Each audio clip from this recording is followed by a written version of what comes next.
বিচার প্রক্রিয়া নিয়ে একাধিক প্রশ্ন তুলল বাংলা একতা মঞ্চ। তারপর সাংবাদিকদের মুখোমুখি হয়ে তাদের বক্তব্য, এটি কি বাংলাকে পরিকল্পিতভাবে প্রভাবিত করার প্রচেষ্টা, নাকি সাধারণ মানুষের অধিকারকে বিভ্রান্ত ও ক্ষুণ্ণ করার কৌশল? তারা জানায়, গণতান্ত্রিক অধিকার রক্ষায় সত্য সামনে আনতেই এই সাংবাদিক সম্মেলন। এটি যে অত্যন্ত বেআইনি এবং অসাংবিধানিক, তখন ইতিপূর্বে সেটা বলেছে। ভারতের সংবিধানের 324 ও 327 ধারা, সেখানে লেখা আছে যে ইলেকশন কমিশনের কি কি দায়িত্ব। এছাড়া জনপ্রতিনিধি আইন 1950 এবং রেজিস্ট্রেশন অফ ইলেক্টরস রুলস 1960, মোটামুটি এই আইন, এই রুলস এবং এই দুটি ধারার মধ্যেই সীমিত ইলেকশন কমিশন কি কি করতে পারে, কি করতে পারে না। আপনারা জানেন এই এসআইআর, এই নির্দিষ্ট প্রক্রিয়াটি না সংবিধানে, না জনপ্রতিনিধি আইনে, না রেজিস্ট্রেশন অফ ইলেক্টরস রুল 1960 কোথাও এর উল্লেখ নেই। দ্বিতীয়ত, এই এসআইআর প্রক্রিয়া যে ফর্মটির মাধ্যমে সূচিত হয়, এনুমারেশন ফর্ম, এতদিনে খুব বিখ্যাত হয়ে গেছে এই নামটা, এনুমারেশন ফর্ম। এই এনুমারেশন ফর্ম বিষয়টিও কোন আইনে, সংবিধানের কোন পাতায়, কোন বিধিতে, কোন নিয়মে কোথাও উল্লেখ নেই। জ্ঞানেশ কুমারের নির্বাচন কমিশন কোথাও থেকে এটা আবিষ্কার করেছে।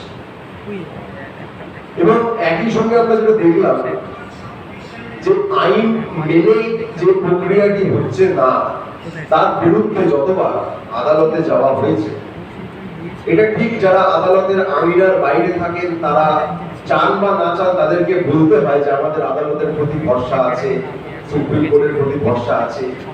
আমি আদালতের আঙিনার একজন মানুষ হয়ে বলছি, অন্তত এই ক্ষেত্রে খুব একটা ভরসা পাচ্ছি না।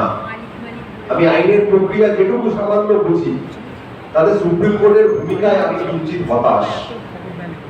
কোন রকম আইনি বৈধতা যে প্রক্রিয়াটির নেই, সেটাকে সরাসরি বাতিল না করে ইলেকশন কমিশনকে বিভিন্নভাবে পথ খুলে দেওয়া, যাতে তারা এই প্রক্রিয়াটি চালিয়ে নিয়ে যেতে পারে, এইটা আমি অন্তত সুপ্রিম কোর্টের কাছ থেকে আশা করিনি। এবং প্রথম থেকে বিজেপি নেতারা যে সংখ্যাটা 1,20,00,000, 1,20,00,000, 1,20,00,000 বারবার করে যে সংখ্যাটির কথা বলেছেন, ডিলিটেড ভোটারস এবং আন্ডার অ্যাডজুডিকেশন, এই দুটো মিলিয়ে সংখ্যাটা দাঁড়িয়েছে 1,23,00,000। এটা কি নিছক সমাপত? সুপ্রিম কোর্ট তো সুমোটো বিভিন্ন বিষয়ে, নানা বিষয় নিয়ে তারা মামলা করে, তারা নিজেরাই বিষয়টি নিয়ে নানা রকম বক্তব্য রাখে। বিভিন্ন সামাজিক বিষয়, রাজনৈতিক বিষয় নিয়েও আমরা অনেক কিছু তাদের কাছ থেকে শুনতে পাই, নানা জ্ঞানগর্ভ বক্তৃতা, যেগুলো খুব একটা যে প্রয়োজন সবসময় থাকে তা নয়, সেগুলো আমরা শুনতে পাই। এক্ষেত্রে বিজেপি নেতারা যখন বারবার করে এসআইআর নিয়ে কোটি কোটি রোহিঙ্গা বাদ যাবে, কোটি কোটি বাংলাদেশি বাদ যাবে, এই ধরনের বক্তব্য রাখছেন, অথচ নির্বাচন কমিশন কোন রকম ক্লারিফিকেশন দেওয়ার প্রয়োজন বোধ করছেন না, অথচ সুপ্রিম কোর্টে এই নিয়েই মামলা চলছে, একাধিক মামলা চলছে, তখন সুপ্রিম কোর্টের তরফ থেকে কেন কোনো ইন্টারভেনশন আমরা দেখতে পাচ্ছি না? আপনারা খেয়াল করবেন, এই যে 60 লক্ষ ভোটারকে আন্ডার অ্যাডজুডিকেশন অর্থাৎ বিচারাধীন করে দেওয়া হলো, এদের বিপদের জায়গাটা কি? যাদের নাম ধরুন বাদ গেছে, যে 57 লক্ষ প্লাস 5 লক্ষ বা 6 লক্ষ মতো, প্রায় 63 লক্ষ মানুষের নাম বাদ দেওয়া হয়েছে, তাদের মধ্যে আমরা খুব ভালো করে জানি জেনুইন ভোটারস অনেকেই আছে। তাদের কাছে অন্তত খাতায় কলমে আপিল করবার কিছু উপায় আছে। এই আপিল করে যে খুব লাভ হবে এমনটা আমি অন্তত মনে করছি না।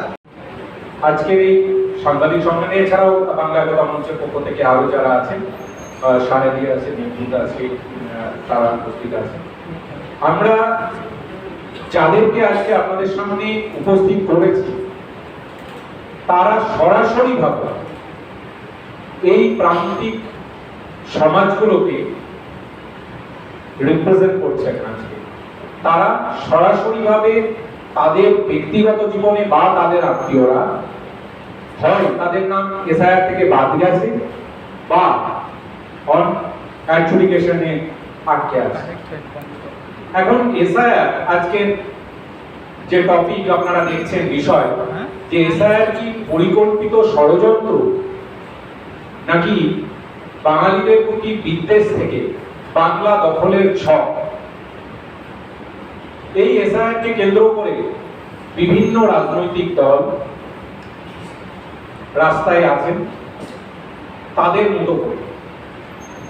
আমি একটি রাজনৈতিক দলের রাজ্য কমিটির সদস্য এবং মুখপাত্র হিসাবে সেই আন্দোলনে আমার দলের পক্ষ থেকে প্রথম দিন থেকে আমাদের নেত্রী এবং নেতা যে নির্দেশ দিয়েছেন সেই হিসাবে আছে। কিন্তু আজকের সাংবাদিক সম্মেলন গুরুত্বপূর্ণ এই জন্যে, কারণ এই লড়াইটা যে শুধুমাত্র যারা রাজনৈতিক দল করে তাদের নয়, এই লড়াইটা হচ্ছে সমগ্র বাঙালি জাতি। আমি এখানে বাঙালি বলতে বোঝাচ্ছি যারা বাংলায় বসবাস করছেন দীর্ঘদিন ধরে। আপনারা সকলেই জানেন এসআইআর যখন চালু হয়, যেদিন প্রথম প্রেস কনফারেন্স করেন ভারতের জাতীয় নির্বাচন কমিশনের মুখ্য নির্বাচনী আধিকারিক, তিনি প্রেস কনফারেন্স শেষ করেছিলেন একটা সেন্টেন্স দিয়ে, আমি বারবার বলি কিন্তু গুরুত্বপূর্ণ, যে যাদের নাম এই এসআইআর লিস্টে থাকবে না তারা ভারতবর্ষের নাগরিক নন। সেখান থেকে শুরু হয়েছে বেআইনি কাজ, কারণ ওনার আইনি কোনো অধিকার নেই এই কথাটা বলার। এই যে আমার হাতে আজকে ভারতের সংবিধানটা আছে, এই সংবিধানে পরিষ্কারভাবে 324 নম্বর ধারা এবং 325 নম্বর ধারায় লেখা আছে ভারতের জাতীয় নির্বাচন কমিশন কি করবে এবং তাদের কি ভূমিকা হবে। 324 নম্বর ধারায় যখন বলছে যে ভারতের জাতীয় নির্বাচন কমিশন সুপ্রিম অথরিটি, অর্থাৎ তারা নির্বাচন সংক্রান্ত সমস্ত বিষয়ে তারাই শেষ কথা বলবেন, কিন্তু সেটা সংবিধানের ঊর্ধ্বে নয়। আর 325 নম্বর ধারায় বলা আছে যে জাতি, ধর্ম, বর্ণ নির্বিশেষে, লিঙ্গ নির্বিশেষে সমস্ত নাগরিকদের অংশগ্রহণের মাধ্যমে জাতীয় নির্বাচন করে সরকার গঠন করতে হবে, এইটা বলা আছে 325 নম্বর ধারায়। তাহলে এই যে সকলের কে নিয়ে করতে হবে, এইখানেই সমস্যা। কারণ তারা এটা করছেন, কেন করছেন না আমি আপনাদেরকে একটু বিস্তারিত বলবো। আগে প্রেস কনফারেন্সটা একটু ডিলে হয়েছে। বিস্তারিত বলার বিষয় এই যে প্রথম দিন যখন বললেন যে নাগরিক নয়, নাগরিক কে নয় সেটা ঠিক করে দেওয়ার অধিকার মুখ্য নির্বাচন আধিকারিককে কে দিয়েছে। আমাদের ভিডিও ভালো লাগলে লাইক ও শেয়ার করুন, কমেন্ট সেকশনে আপনাদের মতামত জানান। আরও ভিডিও পেতে আমাদের চ্যানেলটিকে সাবস্ক্রাইব করুন এবং প্রতি মুহূর্তে খবরের আপডেট পেতে প্রেস করুন বেল আইকন।